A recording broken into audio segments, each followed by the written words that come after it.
There are many reasons why people become hypersexual, meaning they experience unusually intense or frequent sexual urges or behaviors.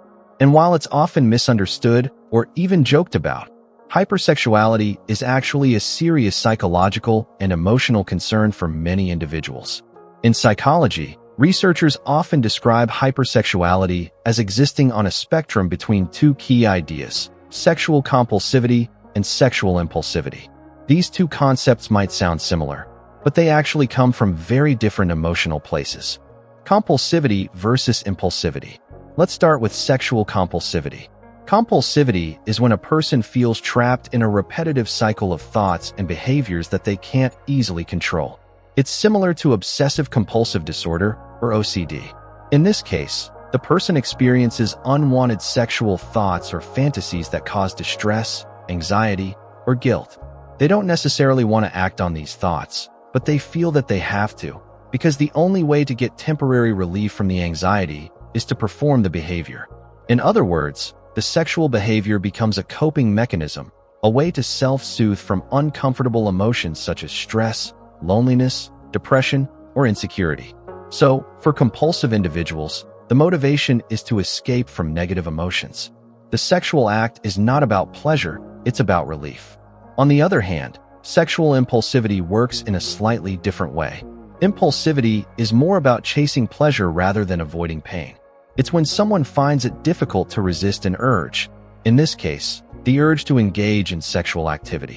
When the person acts on that impulse, they experience a burst of pleasure and satisfaction. That pleasurable feeling reinforces the behavior, so the brain starts craving it again and again. Over time, this creates a loop. First comes the tension or desire, then the act, followed by relief or gratification, and finally guilt or shame. But soon the cycle begins again. So the key difference is this. Backhand index pointing right compulsivity is about escaping negative feelings. Backhand index pointing right impulsivity is about seeking positive pleasure. Both can lead to a loss of control, emotional distress, and relationship problems, but they come from slightly different emotional roots. What causes hypersexuality? There isn't one single cause of hypersexual behavior. Instead, it's usually a combination of biological, psychological, and environmental factors. On the biological side, scientists have found that hypersexuality may be linked to how the brain processes dopamine, the chemical responsible for reward and pleasure. When dopamine levels are unusually high, or when the brain's reward system becomes overly sensitive, people may crave stimulation more intensely. Certain conditions, such as bipolar disorder, ADHD, or even side effects from some medications, can also contribute to this imbalance. Psychologically, hypersexuality often connects to deeper emotional struggles. Some individuals use sexual behavior as a way to escape from painful emotions, unresolved trauma, or feelings of emptiness. For instance, people who grew up in environments lacking affection or emotional stability might seek intimacy through physical means instead. There's also a strong connection between hypersexuality and stress or anxiety. When the brain experiences distress, it naturally looks for something to make it feel better, something that offers quick relief. For some people, that relief comes from food, alcohol, or gaming. For others, it comes from sexual behavior. Environmental factors play a role, too. In today's digital age, access to sexual content is almost limitless, which can make it harder for someone with impulsive tendencies to regulate their behavior. Constant exposure to sexual material can reinforce these patterns and make the brain even more dependent on sexual stimulation for comfort or reward. The emotional experience. People struggling with hypersexuality often describe a painful emotional cycle. They might feel a rising sense of tension or anxiety, followed by intense urges that seem impossible to resist. During the act, they may feel momentary escape or satisfaction, but afterward, feelings of guilt, shame, or even emptiness often take over.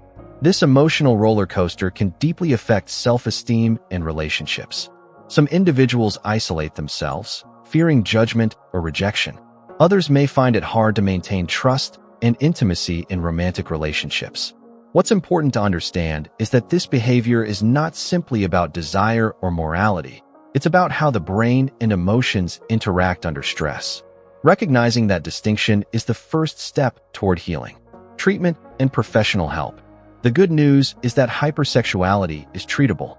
Many people who seek help are able to regain control of their thoughts and behaviors with the right combination of therapy, support, and lifestyle changes. One of the most effective forms of therapy is cognitive behavioral therapy, or CBT.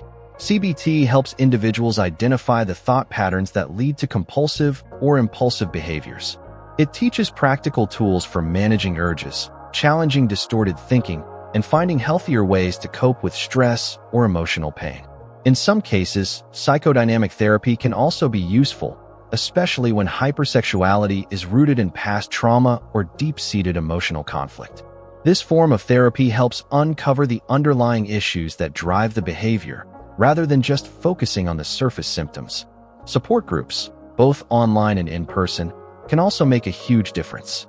Talking openly with others who understand the struggle can reduce shame and provide accountability. For individuals whose hypersexuality is linked to mental health conditions like bipolar disorder or ADHD, medical treatment may also be necessary. A mental health professional might adjust medication or prescribe mood stabilizers to help regulate emotional impulses. Natural and lifestyle-based approaches. In addition to therapy and medical support, there are natural and lifestyle-based strategies that can help reduce hypersexual urges and promote balance. Exercise regularly. Physical activity helps release endorphins, which improve mood and reduce anxiety.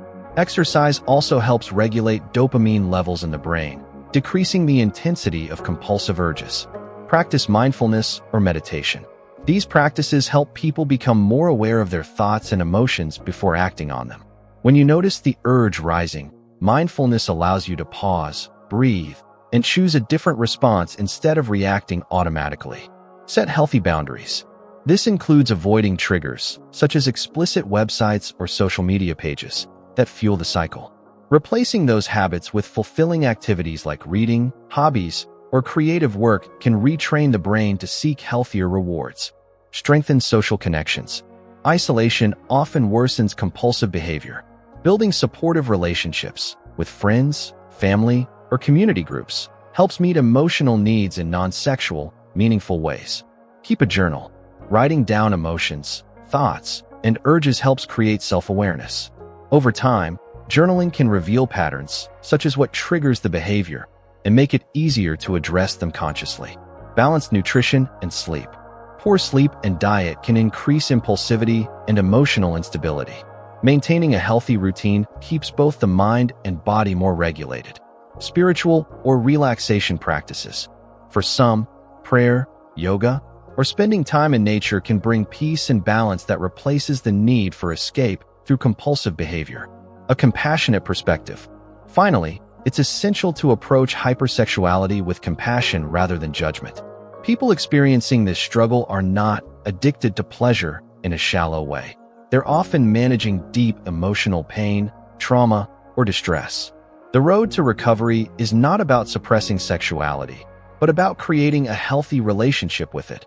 One that's balanced, respectful, and fulfilling rather than compulsive or harmful. Healing takes time, patience, and sometimes professional guidance, but every small step counts. Awareness is the first step. Understanding the root causes and finding healthier outlets is the next.